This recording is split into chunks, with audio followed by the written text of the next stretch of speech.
on him. Oh my! What are you doing? That's a bad stoppage. That is very, very bad. That's a bad stoppage.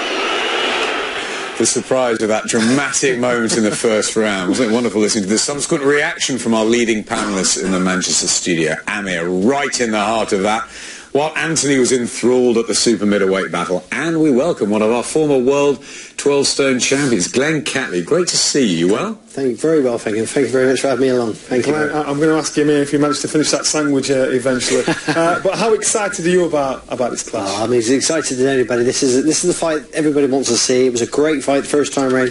I think the second one's going to be even better. You know, there's a lot of anticipation towards this fight, and I just can't wait. Just cannot wait. Yeah, it's turning out. It's the golden age again, isn't it, for the super middleweight? Come alive, super middleweight division once again. You know, with Groves and Froch. Certainly, like I say, he seems to have come alive again.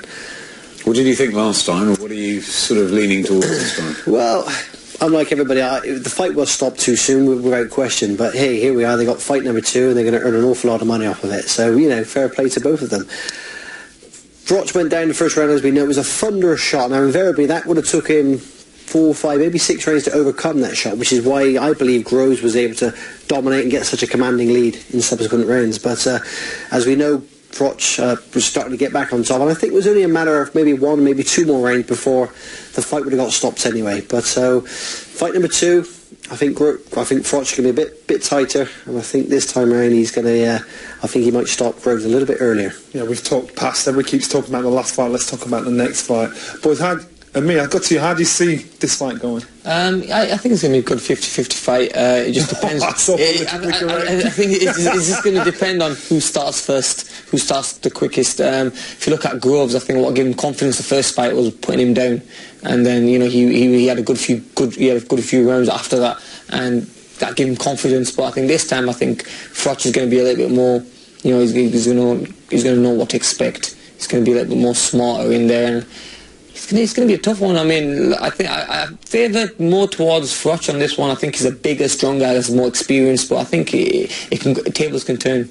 Well, both Carl and George heard your comments last week on the phone. Sitting on the fence, I think, was the outcome. Now, you've got huge respect and friendship with both. Yeah, definitely. I've got a lot of respect, and both guys have gone to help me in my career, help develop me. They've taught me stuff, so I'd feel really disrespectful saying, you know, leaning towards one or the other.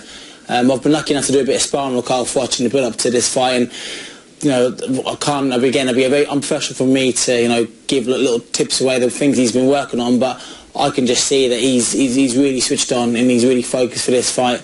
By saying that, I've known George Groves since we were both 13 years old, and I've travelled around the world with him as an amateur, and I've seen him knock out people for fun. Like as kids, I've seen him knock people out, you know.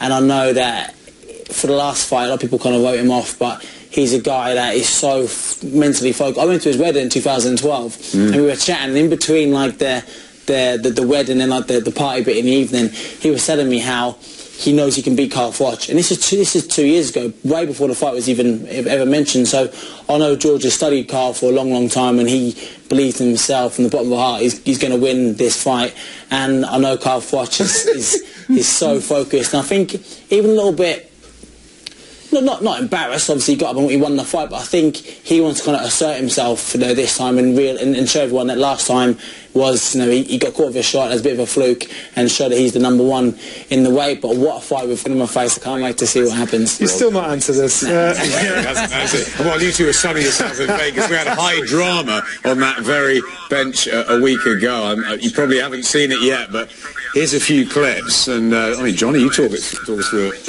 The atmosphere was second to none. Tense. You can imagine as fighters how what was actually going through those guys' minds. Well, you know, being a fighter, having your opponent sat right next to you. And the hostilities continued on the very next day. It was a face-off at Facebook headquarters. Maybe George did a little bit better that day. He did. I think he was trying to pull a point back after the visit here ringside, but Facebook, it was a little tasty again. So good things to come. All bubbling beautifully, isn't it? Just over 3 weeks until the biggest boxing date of the year, May the 31st. Sky Sports box office. Anthony Joshua kicks us off. McDonnell, Mitchell, De Gale, and Froch Groves too, of course, unfinished. business. That's the exciting super middleweight scene at the moment. 14 years...